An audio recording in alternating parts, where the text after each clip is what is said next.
Hi, welcome back to the shop. Today we're going to continue work on our axe handle stool. Primarily we're going to focus on the seat. We're going to cut it to final dimension and I'm going to show you how to use the table saw to make that perfect circle. We're then going to put in the bow ties, dish out the seat, and then cut the mortises for the legs. Let's go ahead and get started by laying out the seat.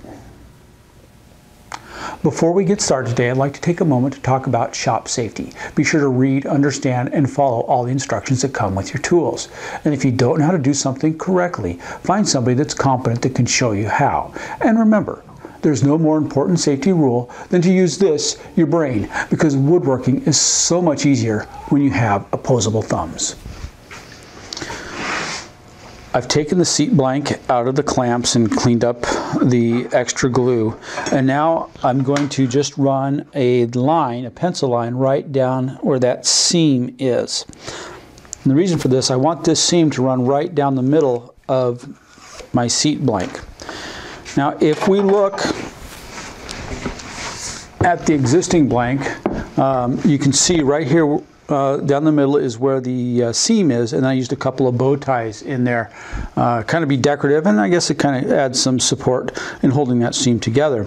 And then radiating out, bisecting that would be the through mortises. So in order to do that on our piece, on our seat, I've made up a simple blank here. It's 14 inches in diameter, so I know how big I need it to be, and I have these screw holes. Now the locations of these screw holes will determine where I put the mortises, so I want to make sure I get them in the right spot. The first thing I want to do is take this template, and this is the bottom side of the seat, by the way.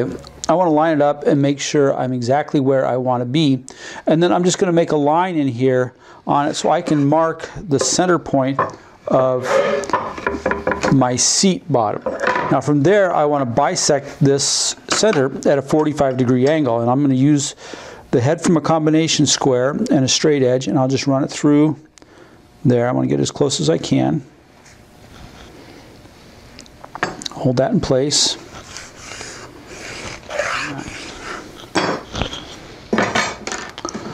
So now when I place this on here, I can find my center point, and I can make sure that my lines are attached. And now I can just drive my screws in.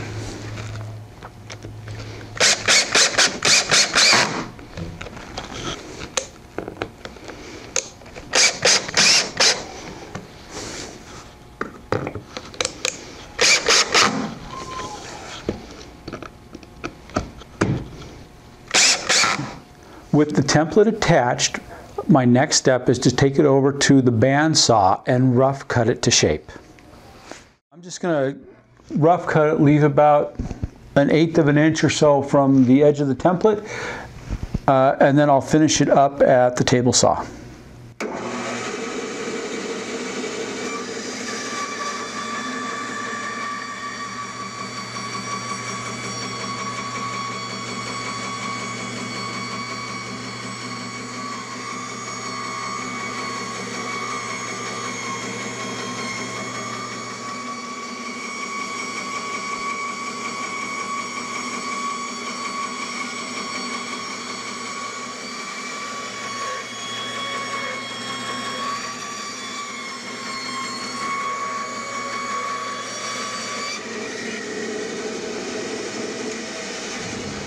To cut the seat to final shape, I went ahead and attached a piece of plywood to the top of my table saw with a 1/4 inch dowel about 7 inches from the front of the blade, and that is going to correspond with the hole that's in the bottom of my jig.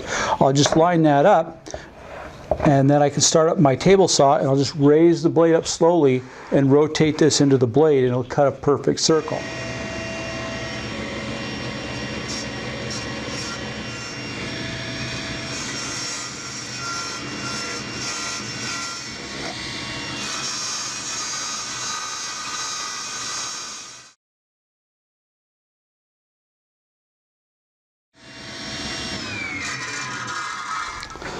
And there we go, a nice, clean, perfect circle. Now that the seat has been cut to shape, I can lay out for the bow ties. And to do that, I'm just going to use a jig that you can get. This one is from Rockler. I think there's other places that sell them. And it comes in a variety of sizes. In fact, I went ahead and made some blanks of the different sized bow ties that you can get for these. And it comes in, I think there's actually one size bigger than this. And I like to have this set here so I can kind of lay things out and see what is going to look good on this. Now, since I've already made one before, I chose this, I call it the number 3 size, and that seems to proportionally fit the best. I guess if I wanted, I could put like a couple of small ones on the side and a big one in the center. The problem that you run into is that we're going to be dishing this seat out about 1/4 of an inch. So you really want to be careful about what you put out here in the center, because it's going to have to go pretty deep, because a lot of this material is going to be removed. So to help out my failing eyes, I'm going to put back in the center line where this joint is. It's kind of difficult to see.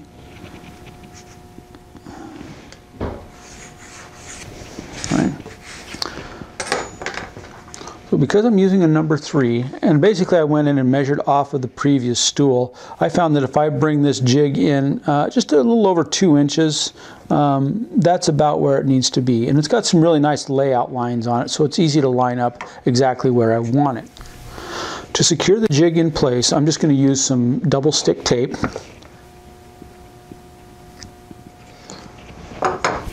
Press that down. I've set up my router with the proper router bit and the template guide, and on the outside of the template guide there's also this extra bushing that I'll remove when I actually want to cut the bow tie.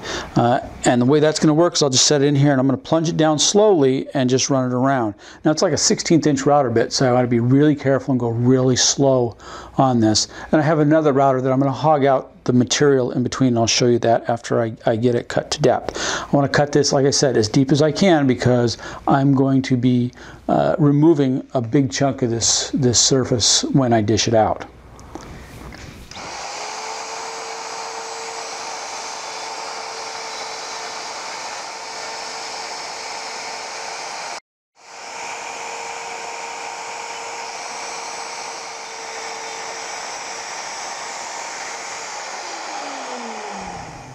Clean out the remaining material. I have a 5/8 template guide in my router. I have some tape wrapped around it, and I have a 1/4 inch upcut spiral bit installed.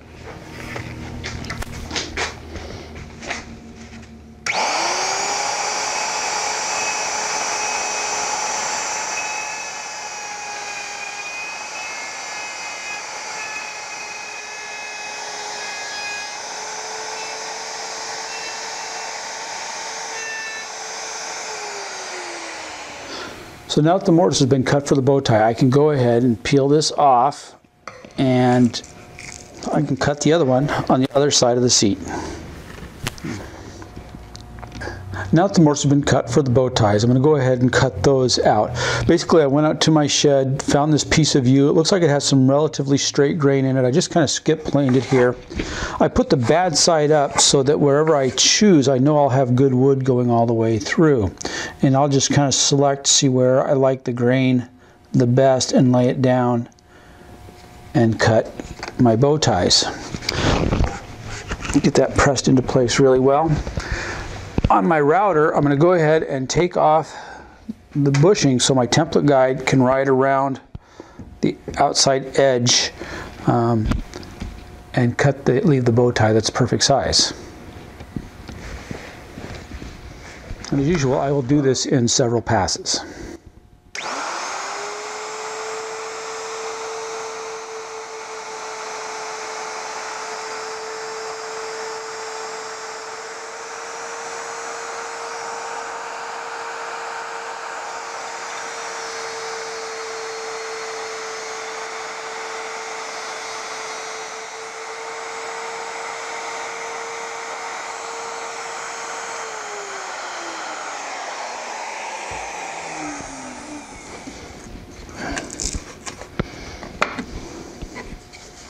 Just a little reminder, when you're using this stuff, replace the tape as often as you need to. Don't try to make it stretch at all. I usually replace it after every cut, just because I've had it fail before on me, and when it fails, it can be catastrophic to your project. I got one cut. I'm actually going to cut several extras so that when I pop these out of here, if there's any issues, I know I'll have something to fall back onto. So it's going to be a while. To get the bow ties out of the wood, I cut it into individual pieces, and now I've set the rib fence so that I can cut the bow ties out.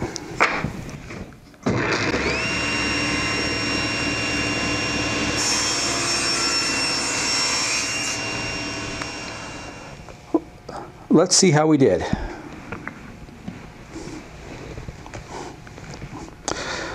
Well, it looks like we got a pretty snug fit, and that's what I'm hoping for. I may have to clean them up a little bit, but I'll make sure I get everything fitted, and we'll put some glue on them, hammer them in place, and then we can move on to dishing out the seat. Now that the bow ties have been glued in, we can start the dishing out process. And to do that, I've just constructed this really simple jig. Basically, it's a router mounted in some plywood that will hold it stable. On the end, there is about a 4-foot piece of all thread with a turnbuckle at the top. Now, the eye at the end of the turnbuckle will hook over a hook mounted above my workbench and act as kind of a pendulum so that I can swing it back and forth and dish out the seat. Let me go ahead and get this set up and show you what it's going to look like. Hopefully this will give you an idea of what this setup's going to look like. Basically, I have the board with the pivot point in it centered directly under the router bit. On top of that is the seat, and you see the router is hanging freely over the seat, and if I move this around, you can see that it will swing just like a pendulum. Now, as we go up, you can see the all thread. I bring the cord up just to keep it out of the way, and that's going to go up. There's the turnbuckle, and then if you look on top, you can see the hook that the eye of the turnbuckle hangs through. This is a really simple setup, minimal cost, and does a great job. And I just leave this set up permanently because I do these not often, but often enough that it just makes it simpler to leave it that way. As far as dishing this out is concerned, I want to dish it out until I'm all the way out to the edge, and generally that's about 4 full turns. And since this all thread is 16 threads per inch, that usually means about 1/4 of an inch. The other thing you'll notice is that I've put up some plywood and cardboard, whatever I could find, just to build some walls or barriers around this to kind of contain the wood chips that are going to fly, because this will send them in all directions.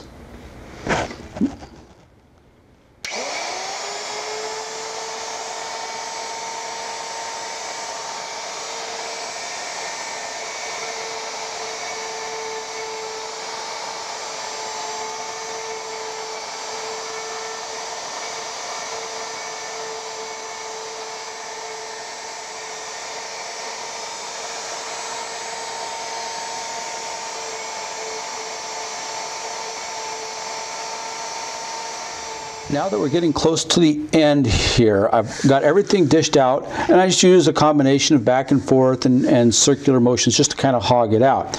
Now that I've got to the point where I'm going off, just barely going off all the way to the edge on this side, but on this side I still have about 3/8 of an inch to go. So what I'm going to do is just start in the center, and I'll rotate this around slowly and just kind of hit everything going off the back edge, and then clean that up so everything is exactly the same.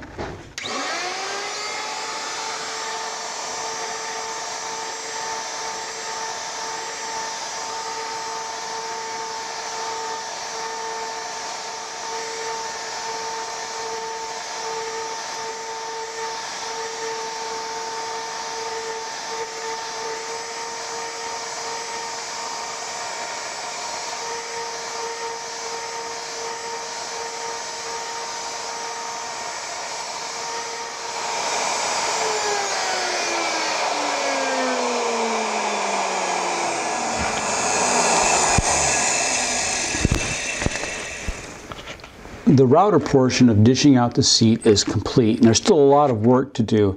I'll probably just hit it with some 100 grit sandpaper to take the tool marks off, maybe even 80 grit. And I'm not going to go any farther than that until after I get the legs in. Once I do that, I'm going to sprinkle this with some water. It's really going to raise the grain. There's going to be quite a bit of work to do after that. Once the legs are in and I can flush cut those, then I can use a scraper to bring it down and get the right finish that I'm looking for. Well, this is all we have time to do in this episode. Next time we'll cut the mortises to receive the legs and assemble the stool. Hopefully we'll also get to the point where we can put in the footrest. Now, if you're interested in purchasing any axe handles for legs, the person I get them from is a guy named Carl Hansen, who has them custom made. I will have his contact information in the show notes at the website. As usual, if you have any comments, questions, or suggestions, please feel free to contact me at andrew@thelevelplumbandsquare.com. And until next time, enjoy your day.